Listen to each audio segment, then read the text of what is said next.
Welcome to Rose Red Homestead. Another meal in a jar today, which is pretty exciting. I love stocking our pantry shelf with things that I can just pull down, heat up, and eat. This time it is chili, and we're going to be doing it with several variations. Chili is one of our favorite meals to eat on a crisp fall evening or even in the winter in the middle of a snowstorm. So we'll get started on that when we come right back.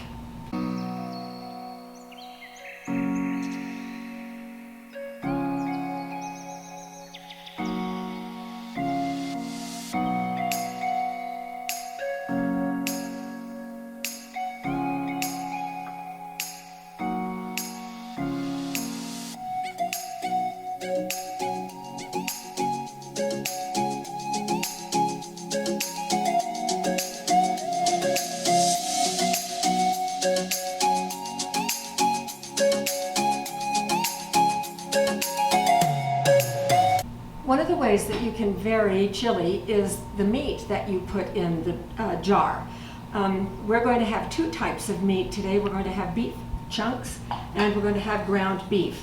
Now notice that this ground beef is already cooked, and actually it is just barely browned. It is still quite rare, which is fine.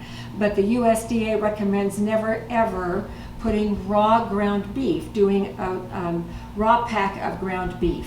And there are good reasons for that, and you can watch our other video on pressure canning hamburger if you would like to know a little bit more about that. So I'm just going to use my hands to put the beef chunks in. Now these are WEC jars, and they are 3/4 liter. So I'm going to fill them at 3/4 of a liter is about 26 ounces. So they're just under a quart. We are going to be using the processing time for a quart, however.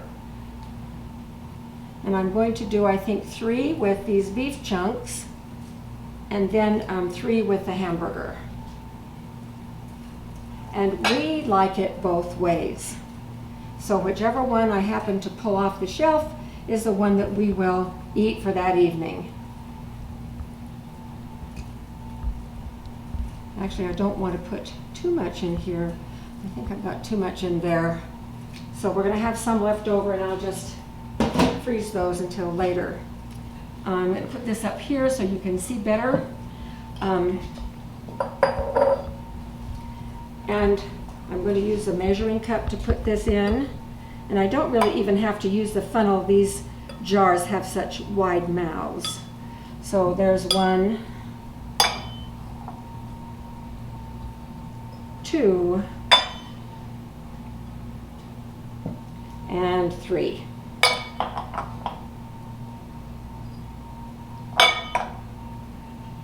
Now I'm pretty close on the hamburger, so I am going to redistribute it evenly.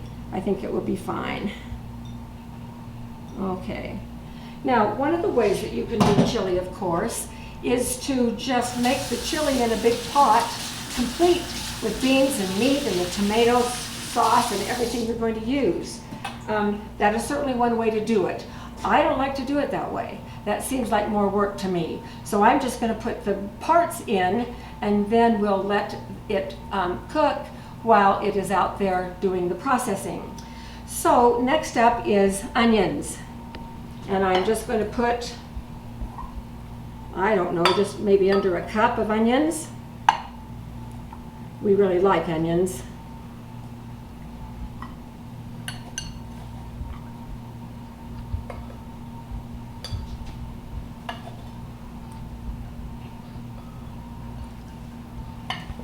And this was 2 large onions.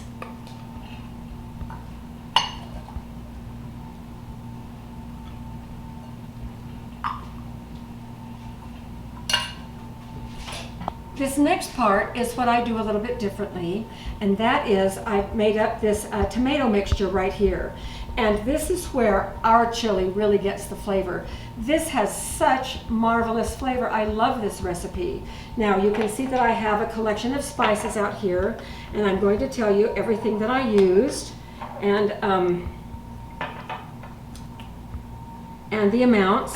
I wrote it down. Sometimes I just kind of throw it in, but today I wrote it down so I would be sure and have it for you. The first thing, the base, is 1 can of Rotel tomatoes. Now, the Rotel tomatoes, as you may know, and these you can get at any grocery store, they are diced tomatoes and green chilies.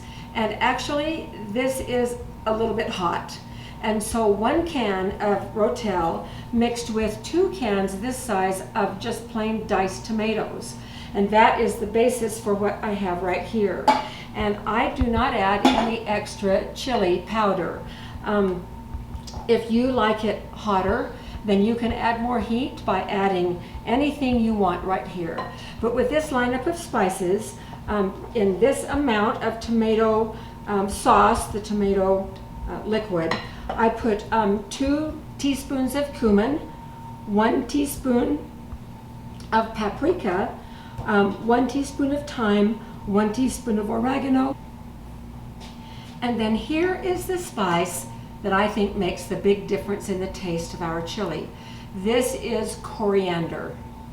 Sometimes coriander is a little bit hard to find. This is Spice Hunter. I get mine on Amazon, or we do have one fancy store about 40 miles away that we use sometimes. So those are the spices that are in here. And I really don't even cook this or heat it or anything else, because it's just going to go right in the jars. So I'm just going to, actually I think I'll use my cup again. And I think I'm going to get a funnel.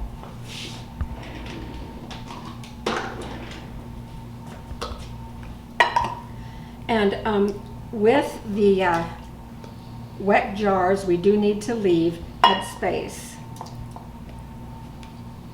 or they don't seal very well. Now I'll be getting after these and knocking some of this farther down in just a minute.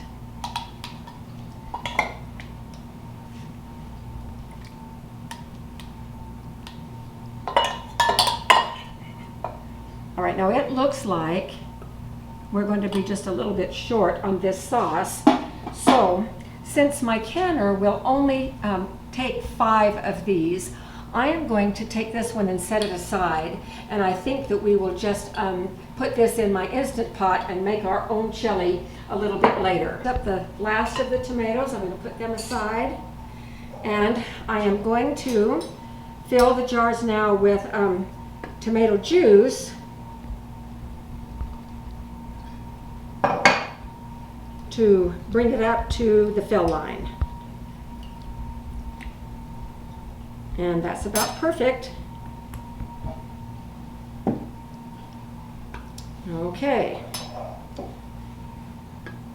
There's lots of air spaces down in that meat down below, so I want to be sure that everything has enough liquid.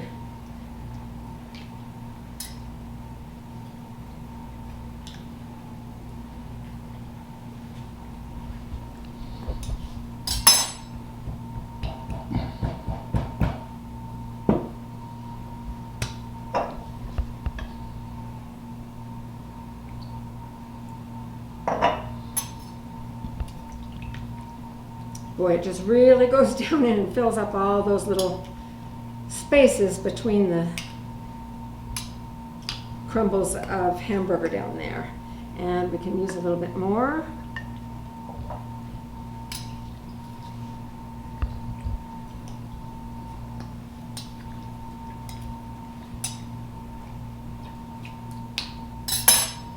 And this is quite thick. Whoops, I think I just splattered all over me, but that's okay. We might be coming out just about right on this tomato juice.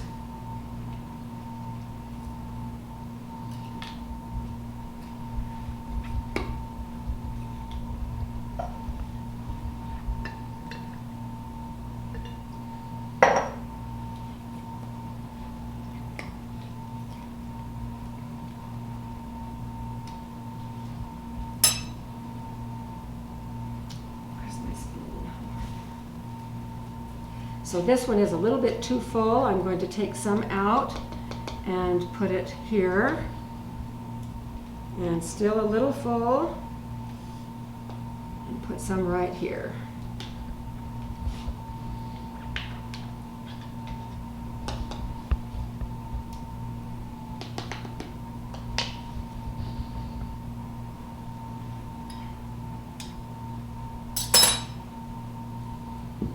And the last one.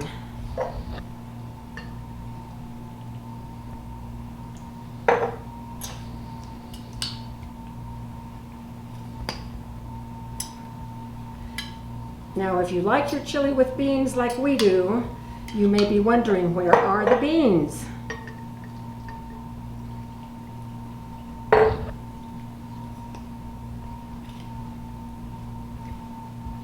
And I will show you.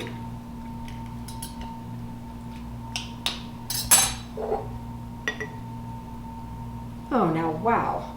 Was that perfect or what?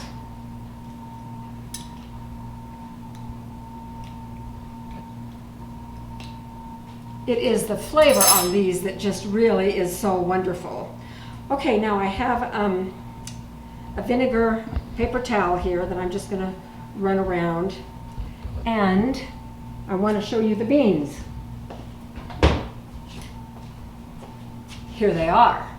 So when we take one of these off the shelf, we also take down a quart of the beans that we bottled about a year ago. I have lots of quarts of those ready to go. And this is a 3-bean mixture of pinto and kidney and either black beans or navy beans. I like to have 3 different types of beans. And so we'll just open up a can, not a can, we'll just open up a jar of the chili mixture and then pair that with a quart of the beans and just warm it up, and it's just wonderful. Now, if you don't have canned beans on hand the way we do, you can certainly substitute just a can of beans or 2 cans of beans. After you open them, just rinse them, drain and rinse, and then you can add them to this mix. And if it is still a little bit too thick, then you can thin it down with tomato sauce or tomato juice. And this has just about the right amount of heat for us. So we love having these jars of chili out on our shelf. All right, I'm going to fold this over to a clean side, and I'm going to start putting the lids on these wet jars. Now, we have really come to love these wet jars. I have right here the gaskets. They have been over on the stove. I boiled them for 3 minutes, and they've been sitting in that hot water. Let me rinse this knife so I can get in there with them. And this is how you put the lids on the wet jars. So here is a lid, and this is what I love about the wet jars is that the lids are 100% glass, so you can see right through them down to your food. And I just take a gasket and run it around this little groove right here. Invert it. Double check to be sure the gasket is flat all the way around, and then it takes, because we're going to be pressure canning these, it takes 3 clips. So we're going to be putting 3 clips on each of these. This one is now ready for the canner, and that's all there is to it. So here is this wonderful, delicious looking chili makings. Add to this beans in whatever way you're going to do that, and you have a meal. So I'm going to finish putting the lids on these. Let me demonstrate just a couple more so that you can make sure that you can get this. So there's a little groove right here on the edge of the underside of the lid, and that's where the gasket fits. And then I just invert it over the jar. Check to be sure it's flat all the way around. And then I fasten it with 3 clips. Now, when we fasten this down, you will notice that this little tongue tab right here on both of these is pretty much sticking straight out. This one is down just a little bit, but when we take them out of the pressure canner and after they've cooled, and if they have formed a good vacuum, these are going to be noticeably dipping down. That is one indicator that we have a good vacuum. All right, I'll finish these off camera and then meet you out at the canner. I am putting the last 2 jars down in the pressure canner using my handy dandy wick jar lifter. The one downside of pressure canning with wick jars, weck, I say it wrong all the time, it's weck, W-E-C-K, not wick like the wick of a candle, weck. The one downside is that I can only fit 5 in here instead of 7 quarts. So, you know, there are trade-offs for everything, and I love these jars, so I'm willing to trade off once in a while. So I'm going to now put the lid on, and we will get this going. And we'll vent this for 10 minutes, let that air escape, and replace it with nice hot steam on the inside. And then, because these aren't quite quarts, but they're larger than pints, we're going to use the processing time for quarts, which is 90 minutes. So we will process these at 90 minutes, and at our elevation we do that at 13 pounds per square inch, and generally we keep it between 13 and 15. And then we'll do that for 90 minutes and let it cool down on its own, and then we'll bring you back when we are taking these out of the canner so we can see what our chili looks like. I can't wait. See you in a little bit. Well, here we are at the end of a long day of preparations on our homestead. Jim spent this morning with a friend splitting wood that they gathered up on the mountain a couple of weeks ago, and we're canning things for winter. It's nearly dark, which means that our days are getting shorter and shorter. So I didn't realize that we would be almost at dark when we were taking this out of the canner, so I hope you'll be able to see.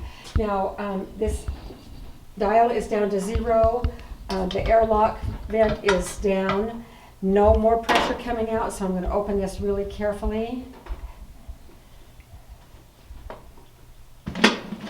Ooh, I didn't tip it quite fast enough.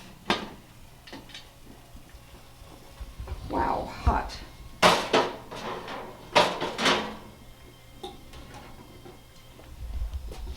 Oh my. Okay.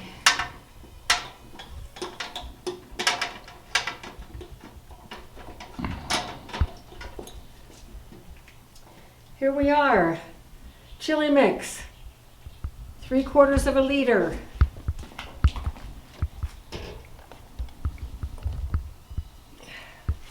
Well, it looks quite pretty.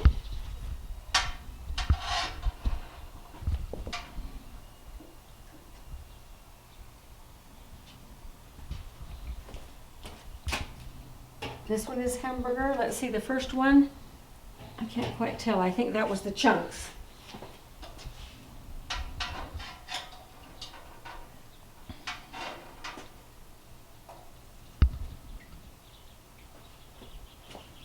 And this is more hamburger. Look how far down that little tongue lip is. I think we'll get a good feel there.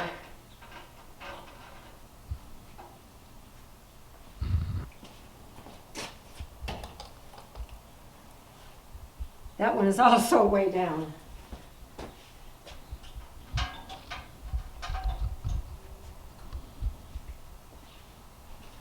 Okay. Well, they all look pretty good. These two are still pretty straight out, so we'll see what happens to them. We most likely are going to have to leave these out here all night for them to cool completely, and then we will test them in the morning. And if you've seen any of our other jars, no, that would be if you have seen any of our other videos when we are using weck jars, you know that we will remove these clips in the morning, and then we will try to lift them just by the lid. Now, I don't know if you can see this one, but this one is very interesting. I cannot see how this one will have a seal. It has pulled completely away, and if you look straight down on it, you'll see that the lip of the jar is not covered by the gasket. So I imagine this one will not seal, but the others are looking pretty good. This one is pulled out a little bit here as well, but it might still have captured the gasket there. So a couple of things. When we were back in the kitchen, I should have told you that when I put the secret ingredient in, which was coriander, The coriander is nothing more than the seeds of cilantro. So it does give a little bit of that cilantro flavor to it. Also, the leftovers that we had, the chunks of beef and the onions, I just put in the Instant Pot. I made up another batch of the tomato mix with those very same spices. Put that in the Instant Pot for 30 minutes. And we had chili for dinner just a little bit ago, and oh, it is delicious. We added a quart of our home canned beans to it, and actually that's what was in the bowl in the opening shot for the video when you see that bowl of chili surrounded by these jars. So I haven't taken it yet, but that's what's going to be at the beginning. So thank you so much for joining us. We're looking forward to having this chili out on the shelf, and hope you can enjoy the recipe too. I'm putting the recipe at the bottom of the video so that you can have it if you would like it. So thank you for joining us, and we will see you next time.